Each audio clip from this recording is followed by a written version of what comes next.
75వ కీర్తన ఆసాపు కీర్తన అని పైన మనకు కనిపిస్తూ ఉంది. దానికి ముందు టైటిల్ మనం చూస్తే ప్రధాన గాయకునికి అల్ తషెత్ అనేటువంటి రాగం మీద రాసినటువంటి కీర్తనలకు పైన రాగాలు కూడా కొన్నిసార్లు మెన్షన్ చేశారు. ఎందుకు ఈ మాట చెప్తున్నానంటే నైట్ కూడా నేను చెప్పాను, హేమాన్ గురించి మనం మాట్లాడుకుంటున్నప్పుడు అల్ తషెత్ అనేటువంటి ఈ రాగము మరి 3 కీర్తనలకు కూడా వాడారు. 57వ కీర్తనకి అలాగే 59వ కీర్తనకు కూడా సేమ్ రాగం మీద పాడినటువంటి కీర్తనగా మనకి కనిపిస్తూ ఉంది. మనం ఆలోచన చేసినప్పుడు ఆసాపు ఎవరు, ఎలాంటి పరిస్థితుల్లో ఈ కీర్తన రాశాడు, ఏ కీర్తన మనం ధ్యానం చేస్తున్నా దాని బ్యాక్గ్రౌండ్ తప్పకుండా మనము నేర్చుకోకపోతే, దాని యొక్క యాక్చువల్ కాంటెక్స్ట్లోకి మనం వెళ్ళకపోతే దాని అర్థాన్ని పూర్తిగా మనము అర్థం చేసుకోలేం. సో ఆసాపు ఎవరు, ఆసాపు అనేటువంటి మాట అర్థం ఏంటి అనేదాన్ని మనం ఆలోచన చేస్తే, ఆసాఫ్ ASAPH ఆసాఫ్ అన్న మాటకు the one who collects or one who gathers, సేకరించువాడు అని అర్థం.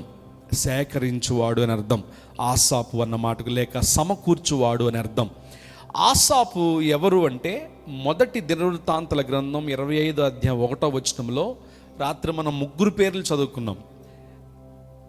దావీదు తమ యొక్క గాయక బృందములో 3 నాయకుల్ని పెట్టుకున్నాడు మ్యూజిషియన్స్గా. వారిలో మొదటివాడు ఆసాపు, రెండోవాడు హేమాను, మూడోవాడు యెదూయేలు. కరెక్టేనా? యెదూయేలు. ఈ 3 మొదటివాడు ఆసాపు. అంటే ఎవరు ఈ ఆసాపు అంటే, he was a singer, he was a composer, he was a prophet, he was a overseer, he was a musician. ఆయన ఒక గాయకుడు, ఒక వాయిద్య కళాకారుడు, తాళములు వాయించేవాడంట ఆయన. మొదటి దినవృత్తాంతాల గ్రంథం 15వ అధ్యాయం 17 నుంచి 19 వరకు మనం చూస్తాం. దావీదు గాయక బృందంలో తాళములు వాయించేటువంటి నేర్పరితనం కలిగిన వాడు. ఆ తర్వాత మనం ఆలోచన చేసినప్పుడు ఆయన కేవలం పాడేవాడు, వాయించేవాడు మాత్రమే కాదు, కానీ దేవుని వాక్కును రాజుకు ప్రకటించేటువంటి దీర్ఘదర్శిగా ఉన్నాడు. ఓవర్సీర్ అంటాం కదా, దీర్ఘదర్శిగా కూడా ఈ ఆసాబు పరిచయం చేశాడు. మొదటి దినవృత్తాంత గ్రంథం 6వ అధ్యాయం 31వ వచనం నుంచి 32వ వచనం వరకు, అలాగే 16వ అధ్యాయం 5 నుంచి 7 వరకు, 2వ దినవృత్తాంతాల గ్రంథం 29వ అధ్యాయం 31వ వచనంలో మనం ఆలోచన చేసినప్పుడు ఈ ఆసాపు మామూలు వ్యక్తి కాదు. దావీదు దగ్గర నిర్ణయించబడినటువంటి ఈ ఆసాపు ఆ తర్వాత హిజ్కియా కాలంలో కూడా పరిచర్య చేశాడు.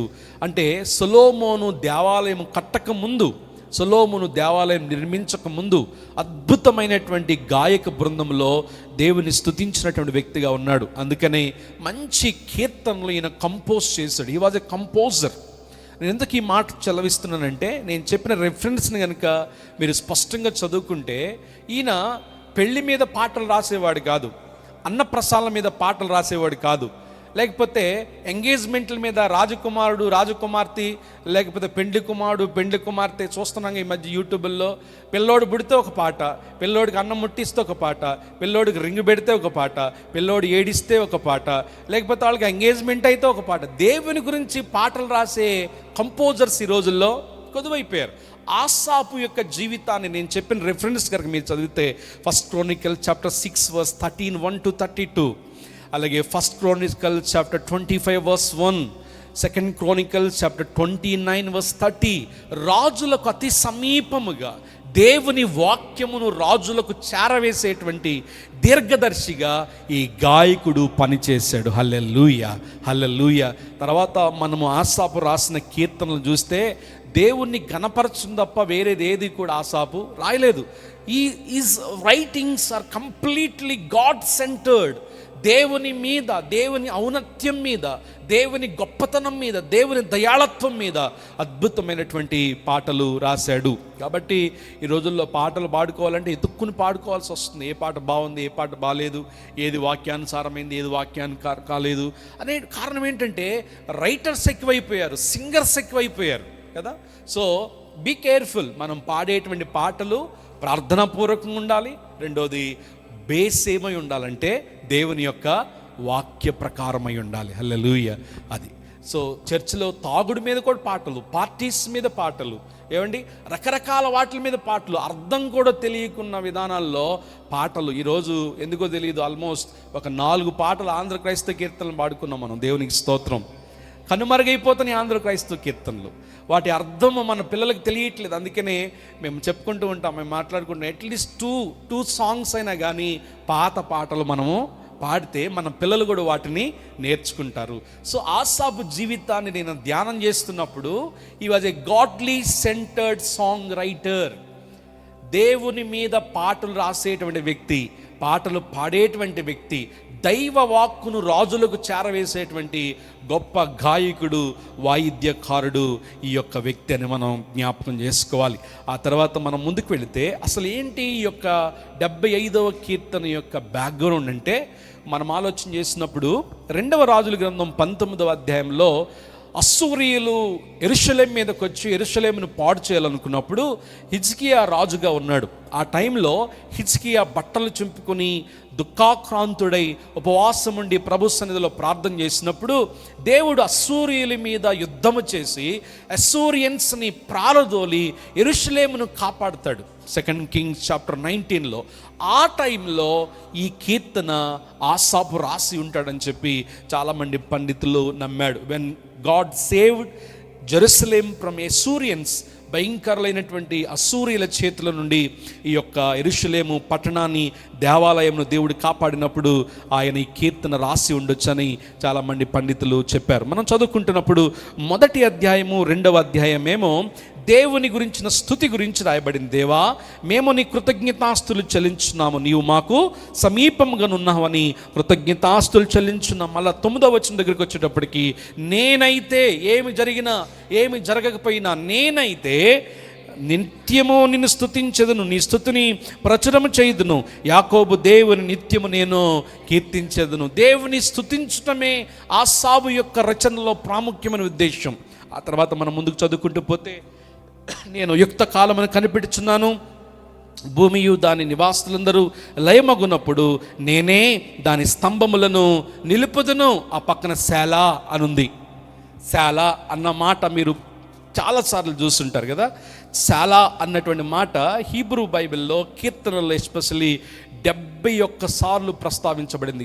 చదివారా మీరు? ఎప్పుడైనా గుర్తించారా శాలా అన్నటువంటి మాట?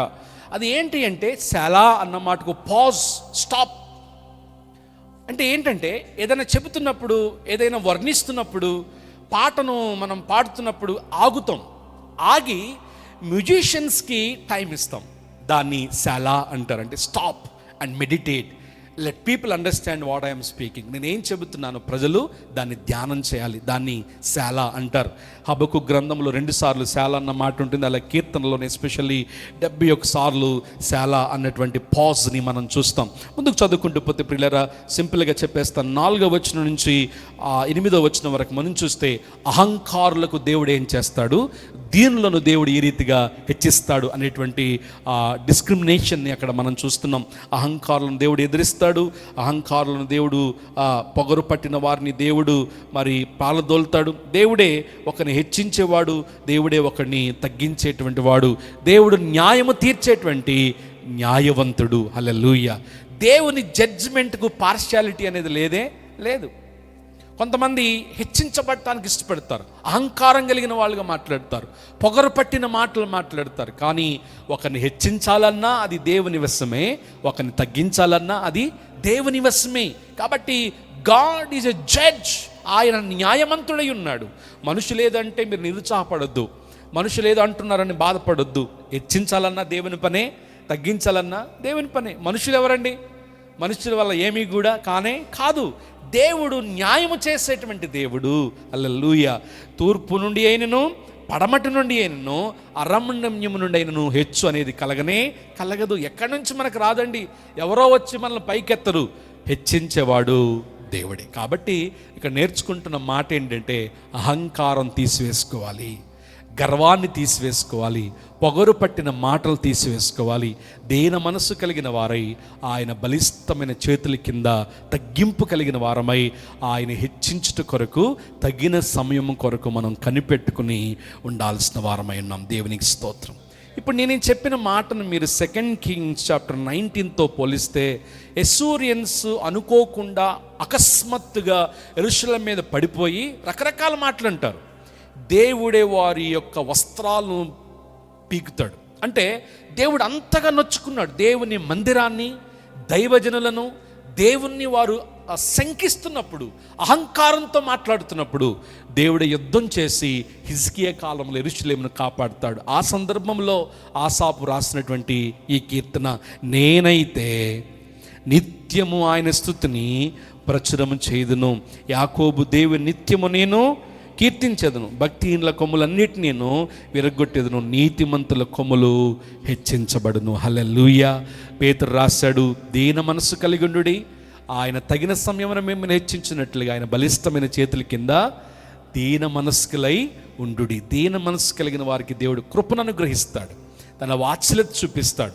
కాబట్టి ఏదో ఉందని మిడిమిడి జ్ఞానంతో ఎగిరిపడక, అహంకారము కలిగిన మాటలు మాట్లాడక, దేవుని మాటలు, దేవుని యొక్క ఆలోచనలు, దేవుని తలంపులు, దేవుని చిత్తాన్ని గ్రహించిన వారమై తగ్గించుకుని మనం జీవించినప్పుడు దేవుడు హెచ్చిస్తాడు, దేవుడు ఆశీర్వదిస్తాడు, దేవుడు ఉన్నతంగా మన ముందుకు నడిపిస్తాడు. దేవుడు ఈ మాటలను, ఈ కీర్తన ధ్యానమును మన వినికిడిలో దీవించునుగాక. ఆమేన్, ఆమేన్, ఆమేన్. చిన్న ప్రార్థన చేసుకుందాం. చిన్న ప్రార్థన చేద్దాం. దేవుని వాక్యం కొరకు మరొకసారి మనం సిద్ధపడుతుండగా, ఈరోజు ప్రాముఖ్యంగా ప్రభు యొక్క బలలో మనం సిద్ధపడుతుండగా దేవుని వాక్యముతో మనల్ని మనం సిద్ధపరచుకుందాం. దేవుని వాక్యముతో మనం తీసివేసుకోవాల్సినవి ఏంటేంటో, మనము పరిత్యజించాల్సినవి ఏంటేంటో అవన్నీ కూడా పక్కన పెట్టేసుకుని, ప్రియులరా, విరిగి నలిగిన మనసుతో, పశ్చాత్తాప హృదయముతో మన నోటి మాటలు, మన తలంపులు, మన ఆలోచనలు దేవుని సన్నిధిలో సరిచేసుకుని, దిద్దుకుని,